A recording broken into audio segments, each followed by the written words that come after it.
Hey everyone, today's episode is all about how a sergeant in the Marine Corps was able to overcome adversity, financial challenges that service members face, and just overall good tools that you can use to build on financially. Please like, subscribe, and enjoy the video. But I knew that ultimately that shouldn't be the end of my story. If it wasn't just saving money and being able to put my money towards everything that I had priorities towards, quite frankly, I didn't really have that much information. I didn't have that knowledge of anything. Because at the end of the day, it's better to develop at a slow pace than to not move at all. Hey everyone, and welcome to today's episode. I'm Levi Wolf, and today I'm joined with the United States Marine Corps Sergeant Harris. He's a data network administrator, and he's also a martial arts instructor. Now, brother, welcome to the show. I know you're from Baltimore. It's a crazy place to be. What was that like growing up, and how did that bring you to join the Marine Corps? Well, once again, Sergeant Harris, and first and foremost, Bro. good to see you, man. Essentially, just a little bit of backstory, right? I had a full scholarship to the University of Maryland. And throughout that time, shortly after, I kind of came across some hardships. Within the family. And ultimately, over time, my mindset sort of dwindled from that point on. I kind of fell off in terms of my interaction with people, how I was interacting with family, and surely enough, how I was as far as my workload and both being in education and everything, so to speak. So ultimately, I lost my scholarship, right? And shortly after that, I kind of came across that chapter in my life where I was at my rock bottom, so to speak, and I had to build myself back up. So I was able to find myself my own job, and throughout that time, I just continued to save my finances in order to be able to support myself and find my own way of living. But I knew that ultimately that shouldn't be the end of my story, right? I wasn't content with, just working in a grocery store for the rest of my life. And, that's not to diminish or mitigate anyone who chooses that path, but, I knew that wasn't the end for me, right? And ultimately, over time, I decided to just look into the military. Marine Corps recruiter came my way and said, hey, man, just come to the recruiting station, have some workouts with myself and the rest of the people who were there. That's how they get you, But all jokes aside, that was the first time that I really got to interact with people, like, on a personal level, right? And I know, especially in this day and age where, I know it's not the case for every single individual you come across, but it's really hard to find people who are, genuine and people who are real in this world. And that was my first time being able to interact with people who not only are they looking out for me and myself and checking in with me, but I'm able to do that in return. Right. It's still like people to this day, being in Marine Corps for 3 years now, I still have good staying with them, still checking with them. So able to maintain that brotherhood or sisterhood. And, here I am, man. Yeah. It's been a long ride. That's pretty awesome, going from having that full ride, full everything going, and then having that taken away, but still finding a way, finding your crew, and being able to step up from there. And ever since joining the Marine Corps, I know you had some success. Before we get into the money side and everything, I know you have meritorious promotion. And so, what kind of successes have you seen throughout the Marine Corps? Being able to pick up rank is great. Being able to have your own individual awards is great, but I also look at it from the added perspective of what development are you able to have as a person and what development are you able to have when it comes to everything revolving your individual life. Not even yourself as an individual, even things that you're able to pass on to other people, right? Yeah. And when it comes down to it, it's like me personally, I was able to develop as far as my interaction with people. It's cliche to say, but they say it all the time, right? Especially being in military, people come through all different walks of life. People have different perceptions and perspectives on different types of things. And at the end of the day, it kind of has your own groundwork and your own due diligence to know how can we all work together collectively in order to get things done throughout the normal day-to-day life. So with all of those things coming into it, I feel like I was able to improve my interaction with people. Not only that, I was able to improve my organization skills as far as being able to balance out everything pertaining to my workload. I was able to, have better time management. And I felt like all those things kind of intertwine together as far as making myself better in a professional work life and also myself as an individual, being able to manage everything that I hold value to on a day-to-day basis. Being in the Marine Corps, not just necessarily relying on the rank, but also using the people around you, building your personal skills and everything. And now when you have that, specifically time management skills and people management skills and all this organization skills that were built throughout, how did you kind of see that relate to your finances, if at all? Did you see any correlation, or was it kind of just, hey, I already know what I'm doing with my money, and so I'll go from there? Or did it intertwine with the skills that you built in the military? I felt like they intertwine, but I also felt like it's an added element when it comes to finances. And at the end of the day, yes, I feel that when it comes to my organizational skills, my time management, and being able to, map out in my own head as far as what I want to do in terms of my finances, I felt like both those things did go hand in hand. Right. But I do feel like it's that added element where it takes in terms of being able to educate yourself and being able to not be reckless, so to speak, as far Yeah. as where you're making your decisions, especially financially. That way you're kind of making sure that you have everything squared away and put in the right order that you have planned out. Yeah, I totally get that because pretty much the biggest thing there was the education piece, and a lot of people they're coming into the Marine Corps, they're starting, and this could be their first real paycheck. This could be the first time that they're getting money, especially with you see $1,000 hit your bank account, and you never had that before. It's man, like I don't necessarily know what to do with it, but I know I'm gonna do with it with. I'm gonna use that money to do what I always wanted to do, which might have been buying the new toy, buying the new thing. And Absolutely. so when it came to that, like, what was your perspective around money? What was your education around money like before joining the Marine Corps? Before going into the military, before being in the Marine Corps, you know, I had a sense as far as direction in terms of not being, how I said, reckless. Mm-hmm. But at the same time, I would be lying if I said that I was a person who do, research into stocks or research Yeah. into investments or real estate or properties, whatever the case may So be. with that, think back to the Marines that you've seen, the military people you've seen, and maybe even some of your junior Marines, even people. If you, because I've seen sometimes people with higher ranks as well that still never build that foundation of money. And so, what kind of pitfalls have you seen going into the military of like, oh, you probably shouldn't be doing that, right? Yeah, You see the guy with absolutely. a high interest rate on the car, for example, or just spending everything on booze and alcohol. But like, those are like, although somewhat true and everything, like, could be situational. What have you seen in your experience of like the pitfalls and shortcomings of personal finance within the military?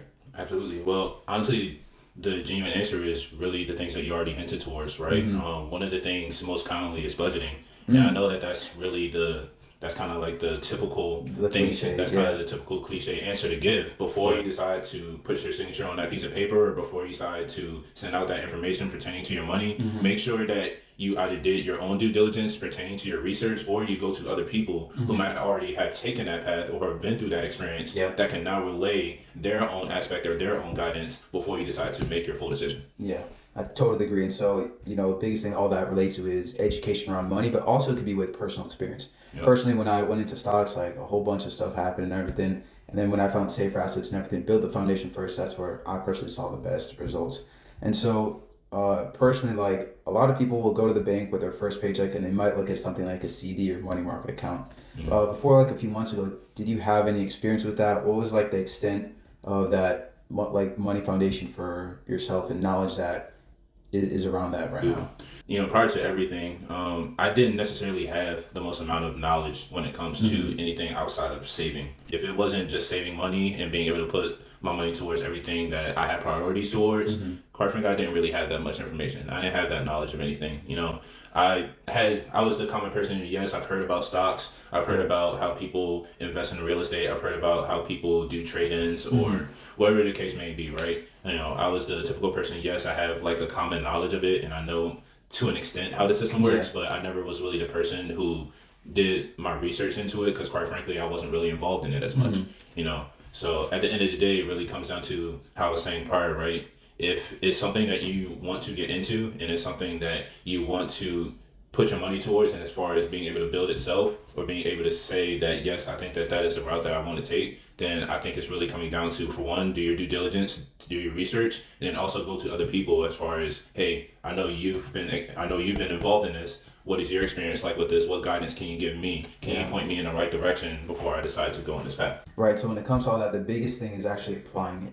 Because essentially you could go to one of your Marines and you could give him a budget. You could break everything down. And I've had this before where I sat down with a Marine, he's got $10 in the bank account. Everyone's like, hey, like, sit down with the Marine, sit down with the Marine. So I sit down with the Marine, create the budget, say, hey, you get $900 in the next week. This is what we should do with it. Make sure you have this much savings, all this stuff. And then he came back to me after that weekend, comes up on Monday. I say like, all right, how is it? He's like, oh, I went out this weekend and I got $200 in the bank account. Yeah. Where'd that $900 go? Right? Exactly. I got $200 left, and so that's a killer. And so when it comes to that foundation aspect that you're speaking about, the biggest thing that it comes down to is what you actually implemented yourself. What attracted you to get the whole life policy to serve as a foundation of your finances? When it came down to the policy, I knew that putting my money into the policy was a better overall decision because not only is it creating that coverage for myself and being able to have that clear conscience, knowing that my money is not only in a safe area, but it's also a place where my money is able to build itself on its own. Right. So outside from the guarantees, right? Just Yeah. like how you articulated, all the benefits and everything that comes with it is also being able to counteract some prior self-inflicted wounds that I've had on myself. I've been able to utilize that policy not only to borrow from them in terms of being able to wash that pain away, but while I'm doing that, the money that I still have into the policy is continuing to develop itself up. So Okay. not only am I able to wash away one headache that is Yeah. only developing more, but I also have the money that's still left in that policy being able to develop more as well. And so essentially what it did was it allowed you to put some money into the account. So now it's growing with those guarantees and dividend returns, all that stuff. But you use that to now pay off a debt which had an interest rate that was pretty high. So it in turn lowered the interest rate, which lowered the amount that you're paying in interest. But now you're paying less in interest, but you're also gaining more in essentially like a high yield savings. So it has that double flip benefit for you. Okay. And where do you think you could use that in the future beside, paying off debt or something? Where do you think that that's going to be really strong for you as a foundational asset? Well, if there's any other routes or any other means as far as financial decisions that you want to make, you know that once again, you have that safety net and you already have that plan A in action as far as knowing whether I want to go into real estate, whether I want to go into other stocks, whether I want to go into purchasing vehicles, whatever the case may be, right? So it goes from that now, not just emergency fund and debt relief and all that stuff, but now it's going into what I call an opportunity fund. Exactly. Right. And so as opposed to keeping it, let's say, in a bank where you're getting 0.25% interest on the money, now it's like, hey, I still want to hold on to the money because I might not have a house that I want to get into. I may not have another car that I want to flip. I may not have a business that I want to start. But when you do find that opportunity, because let me tell you, and speaking from experience, opportunity goes to people who have money. Yep. Once you start to accumulate more dollars and your number starts to rack up and up, you'll find that opportunities start to flow your way. Exactly. And so until you find that one opportunity that you said, hey, like this is what I call the home run deal, this is what I want to go through, you have your money growing. And then even now when you deploy that capital, you still have that added effect of the lower interest and the money still growing and accruing in your favor. Exactly. And I like how you articulated on the opportunity standpoint, right? Because at the end of the day, how we always say, everyone's different. People have different pathways that they want to choose. Right. But at the end of the day, it's black and white when it comes down to what blueprint are you starting off with. And at the end of the day, your foundation that you're starting off with is what's going to tell you what limitations you're going to have as far as the decisions you want to make. Some of us want to put finances to education. Some of us want to put finances to real estate. Some of us want to put finances towards business. All those things are great. All those things are peaches and cream. But how much are you going to be able to fully invest and dedicate yourself to that if you're not able to build it on a solid foundation? A great example that I love is think about like a mansion, right? You could have $1 million mansion. You see it, it's on the beach, it's got the nice view and everything, but that mansion, no matter how great it is built on sand. Would you rather have that mansion, everything nice, built on sand, or would you rather a normal house that's, it's pretty plain, it's still got everything you want in it, but instead it's built on a solid foundation, right? So you got that $1 million house on sand or that regular house on the foundation. Which one would you rather prefer? And once again, rather 100%, right? I'm taking a house that's built on a solid foundation, but I also have a follow-up to that. Okay. What are you bringing into the house? Into the house. Because at the end of the day, when you put those two things into comparison, right? The $1 million mansion, if it's built on sand, eventually it's going to get washed away. If you have it on a solid foundation, it's going to hold firm. Right. But at the end of the day, what are you bringing into that house that's built on that solid foundation on a day-to-day basis? Okay. And what I mean by that is what exactly are you going to be bringing and dedicating to yourself on a day-to-day basis when it comes down to building and expanding on the aspirations that you have in your life? So like starting those habits, is that what you're talking about? Doing habits, whether it goes back to the budget or whether it goes back to, for example, if you're eating at the chow hall, but then instead you spend your money every day eating Domino's pizza, right? And you're spending now twice as much on food every month because you don't go to the chow hall. It's those habits that you're bringing into the house that severely affect and eat away from that foundation. Exactly. Because if you have that normal house and it's built on concrete, it could still just be one story now. But in the future, depending on what you bring in and how you build that house, it could go to 2 stories, 3 stories, and then be a larger house than the mansion that got washed away on the sand.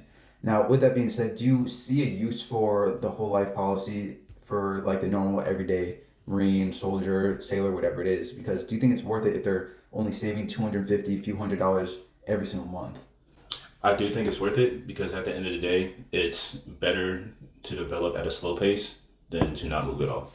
Try to map out your situation as best as possible in order to set yourself up as best as possible for the future. Right. And like I said, everyone's lives are different. Everyone has different circumstances and different priorities and commitments that they have to make, whatever the circumstances revolving around it. But when it comes down to it, I would like to know that me, myself, regardless of what my circumstance is, I know that I have the clear conscience that every single day I'm building myself up as much as possible to the situation that I'm content with. And just like that, it's start with something today, just because moving today is better than waiting 10 years, looking back and said, like, man, now I have nothing.